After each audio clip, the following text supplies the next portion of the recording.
जो माएँ थी वो इस बात को समझती थी कि विद टाइम ये चीज़ें खुद ब खुद सेटल हो जाती हैं, लेकिन अब अवेयरनेस की होने की वजह से लोग इसको जल्दी रिपोर्ट करना शुरू हो गए हैं। कंडीशन होती है जिसमें इरेगुलर पीरियड्स आना शुरू हो जाते हैं। इसका इंसिडेंस भी इन्हीं चेंजेस की वजह से, हमारी लाइफस्टाइल की वजह से, वेट गेन की वजह से, स्ट्रेस लेवल या स्लीप साइकिल डिस्टर्ब होने की वजह से पॉलीसिस्टिक ओवेरियन डिजीज़ का रिस्क बढ़ता जाता है। भी एक डॉक्टर डायग्नोज कर सकता है। जब आप उसको बताते हैं तो वो ज़ाहिर है ये टेस्ट करवाते हैं और ये डायग्नोज होती है।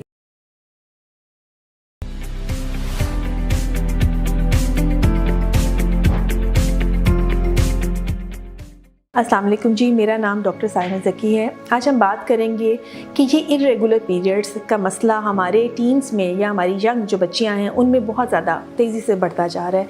इनकी क्या वजूहात हैं और इन पर हम कैसे काबू पा सकते हैं। अगर हम इनकी वजूहात पे बात करें तो एक तो ये बात है कि अवेयरनेस जो है हमारे अंदर बहुत ज़्यादा आना शुरू हो गई है। पहले लोग जिन छोटी छोटी बातों पर स्ट्रेस नहीं होते थे, जैसे महामारी शुरू होती है तो पहले 2 साल अक्सर इरेगुलर पीरियड्स होते हैं। जो माएँ थी वो इस बात को समझती थी कि विद टाइम ये चीज़ें खुद ब खुद सेटल हो जाती हैं, लेकिन अब अवेयरनेस की होने की वजह से लोग इसको जल्दी रिपोर्ट करना शुरू हो गए हैं। एक तो ये रीज़न है कि हमारा इंसिडेंस बढ़ गया है। दूसरी बात हमारी लाइफस्टाइल जो है वो बिल्कुल टोटली चेंज हो चुका है। हमारी फ़िज़िकल एक्टिविटी, हमारी जो वर्जिश है वो बिल्कुल नहीं रही है, जिसकी वजह से क्या है कि वेट गेन होना शुरू हो गया है बच्चों का। डाइट हम लेते हैं, रिफाइंड फूड लेते हैं, हम लोग फास्ट फूड खाते हैं, हम शुगर्स बहुत ज़्यादा यूज़ करते हैं, फैटी फूड्स यूज़ करते हैं, मैदे की बनी हुई चीज़ें। ये सारी चीज़ें क्या है, हमारा वज़न बहुत ज़्यादा, बच्चों का ख़ास तौर पे जिनमें फ़िज़िकल एक्टिविटी नहीं है उनका वज़न बेतहाशा बढ़ाना शुरू कर देती हैं। और जैसे जैसे वेट गेन होता है तो बॉडी के अंदर ऐसे चेंजेस आते हैं जिसकी वजह से आपका ओवरी का फंक्शन ख़राब होना शुरू हो जाता है। ये भी एक बहुत बड़ा रीज़न है आपके रेगुलर पीरियड्स का।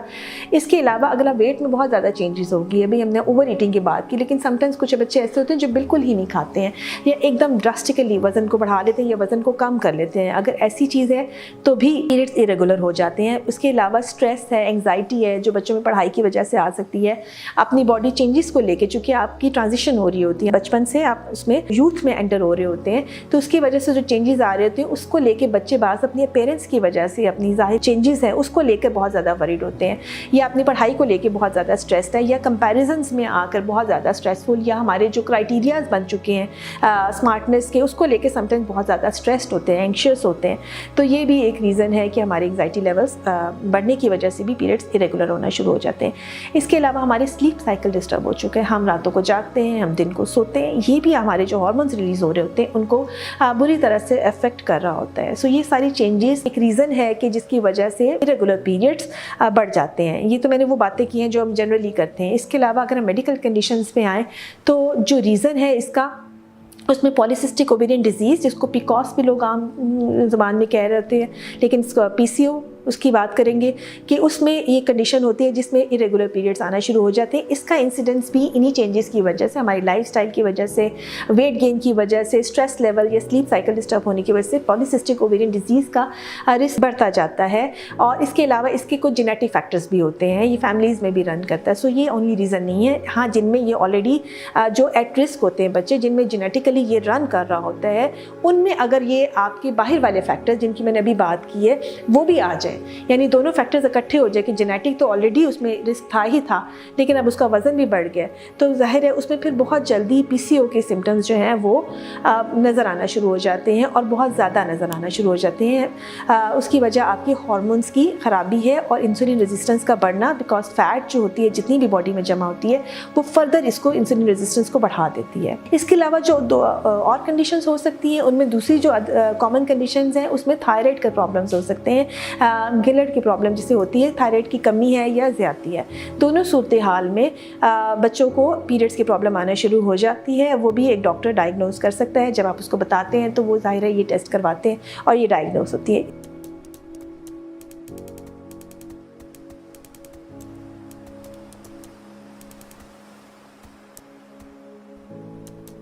इसके अलावा एक हार्मोन होता है जिसे हम कहते हैं प्रोलैक्टिन, समटाइम्स उसकी ज़्यादती के साथ भी पीरियड्स ख़राब होना शुरू हो जाते हैं।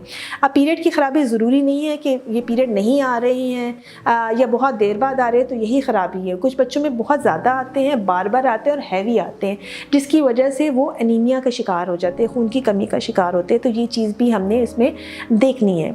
इसका सोल्यूशन वही है, हेल्दी लाइफस्टाइल की तरफ हमें आना है, हमें अपनी डाइट का ख्याल रखना है, हमें बैलेंस डाइट लेनी है, फ्रेश फ्रूट्स एंड वेजिटेबल्स का इस्तेमाल करना है, हमें हाई प्रोटीन डाइट की तरफ जाना है। जो आपका ये फास्ट फूड है, प्रोसेस्ड फूड है, इसको अपनी लाइफ से निकालना है या कम से कम पे ले जाना है। जैसे हफ्ते में एक दफ़ा फिज़िकल उसमें अपनी एक्सरसाइज को शामिल करना है, और जो है स्ट्रेस लेवल, एंजाइटी लेवल को बेहतर करना है, और अपनी स्लीप साइकिल्स को इम्प्रूव करना है।